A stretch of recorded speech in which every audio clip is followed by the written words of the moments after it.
Hey everybody, it's your buddy Mike Messier here, and I'm just kind of responding to AEW Fight for the Fallen tonight. I'm not going to review the whole show, just the first match so far. Cody Rhodes versus Sonny Kiss. What did I think? I thought it was a decent match. The Sonny Kiss character, which I think has been doing some good things with Joey Janela, with those skits and the guests. The Sonny Kiss character, which I think has been doing some good things with Joey Janela, with those skits in the gas station and having kind of a odd couple tag team. I guess I'd like to see the Sonny Janela team go further. They kind of took a night off from that tonight, maybe trying to, if anything, this kind of just furthers the Cody Rhodes case, so to speak. This is for all the wrestling fans out there, by the way. For those that are not pro wrestling fans, you might want to say hi to your buddy Mike Messier. See how I'm doing. I'm doing fine, everybody. I do have this severed limbs T-shirt. I believe the gentleman's name, Neil Jones. Nice film festival that we had my film in earlier this year. I appreciate that. Pat and Matrice, and then Disregard the Vampire. So thanks, Neil. Now, as far as this wrestling goes, hey everybody, Cody Rhodes and Sonny Kiss, good match, decent match. Some interesting psychology. I was kind of noticing the Sonny Kiss character. He does wear eyelashes, extended eyelashes. What do I think about that? I mean, I think, the term that Jim Cornette used was exotico. Sandy Starr, a wrestling legend, has chimed in. Hi, Sandy. But Sonny Kiss wearing the extended eyelashes, doing the Jacksonville roar. Of course, I'm right here in Jacksonville, Florida now. And so what do I think of I think Sonny Kiss character has come along quite a bit. As Sandy Starr knows, I've been watching wrestling, and part of wrestling is a ring announcer, a commentator for quite some time. These challengers, however, that are being kind of digested and dissected by the Cody Arn Anderson team, the question would really be, where is that going?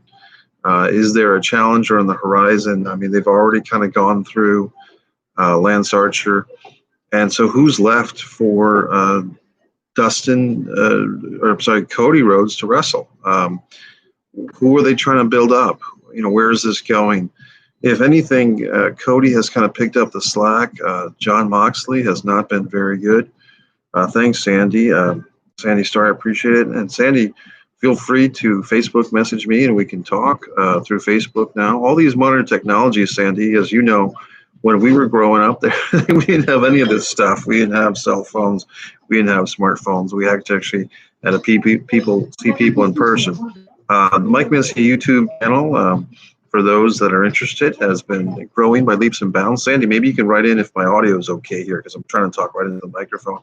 But as we know, I've got so much wrestling stuff, Burlesque, the Suicide Girls Burlesque. I have interviews with Bob Backlund, wrestling footage. Good one, Sandy. And now, as far as Cody Rhodes, my thing I made a challenge to Cody Rhodes, about a year ago for the NWA World Title.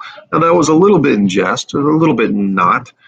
I think Cody has a thing with political correctness. Sometimes Cody Rhodes tries to keep people politically correct. And at the same time, there's footage of his father questioning Tully Blanchard's sexuality. So I think Cody gets caught up sometimes trying to be a little too politically correct. It is professional wrestling, folks. It's not supposed to be a machine. And he's been doing good stuff with AEW. As far as the Sonny Kiss thing, once again, as far as the match analysis, the Sonny character is interesting because he's quite good as an athlete, but part of his appeal, I guess, is that he takes little moments to play to the camera, play to the audience at home, lets you know that he is. My buddy Angelo is in here as I'm doing this live feed, Wrestling with the Future. Everyone should know the podcast continues. We have a big podcast tomorrow night with John Arezzi, I believe, promoter from the New York, New Jersey area, very experienced, was once on Donahue. Everybody check out the Wrestling with the Future YouTube page, as well as all the podcasts capabilities in the world. We interviewed Ron Fuller Welch this week. Last week, we interviewed Dan LaGreca. We had a great guest last night, Andrew Anderson. Sandy, Sandy Starr, Angelo, is a friend of mine, a women's wrestler who really you would probably know. You might have even met her. You guys probably have met. But Sandy is very experienced, told me a great Mil Mascaras story once. We worked together for years, Top Rope Promotions, going way, way back to other promotions throughout New England. As far as I'm concerned, this AEW, which is really just miles from me, I could just go over there. But one thing I did learn from Jim Cornette was that I don't, how do I put this? I don't go to a show unless I'm invited, type of thing. And that's one thing that Cornette had an ethic that he doesn't go to a wrestling show unless he's invited. And so I just don't do that. But as far as the other matches, we there is later on tonight, I guess the Moxley Ambrose will be defending the title against the big man Brian Cage. Now here's the thing that maybe Sandy would chime in on. Brian Cage, as far as I remember, lost to Tessa Blanchard. Now does that diminish him? That a 280-pound man lost to 110-pound woman, or does that not diminish him in today's day and age? I mean, to me, as an old school wrestling fan who'd sit there with Sports Review Wrestling and analyze the ratings of every company, and this person beat this person, this person's better than that person, it might diminish Brian Cage that he was beaten by an opponent who was 150 pounds less than him or whatever. But for today's modern fan who doesn't take this wrestling as seriously, I don't know if they are feeling that that's diminishing a Brian Cage character. But for me, it kind of does. Now, as some of you might expect, I kind of hold wrestling to a higher standard. I hold wrestling to the standard that it once had when I was a young fan. Now I'm a older young fan. And I just get pissed off when they don't respect the ring and they don't respect the sport. So that's why you've seen the opinionated wrestling fan. In any event, there you go. Sandy Starr says it ought to embarrass him, which is exactly true. The fact that Brian Cage put over Tessa Blanchard, who weighs 150 pounds less than him. And look, Tessa Blanchard is probably the #1 female wrestler in the sport right now. I'm not going to take that away from her. But the point in my whole thing against intergender wrestling, if done improperly, is that it basically castrates the male wrestlers. And I stand by that opinion. I mean, the whole Impact male dressing room is a joke because they let Tessa Blanchard go in there and humiliate them all, win their championship, and guess what? Now she's gone.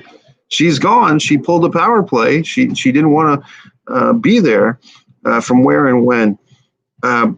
Sandy, what I'm saying is that from what I understand, Tessa Blanchard defeated Brian Cage in a contenders match in Impact Wrestling to get a shot against Sami Callihan for the title. And Sandy, what I think happened was that Tessa Blanchard beat Sami Callihan for the Impact Championship, had it for a couple of months, then COVID struck.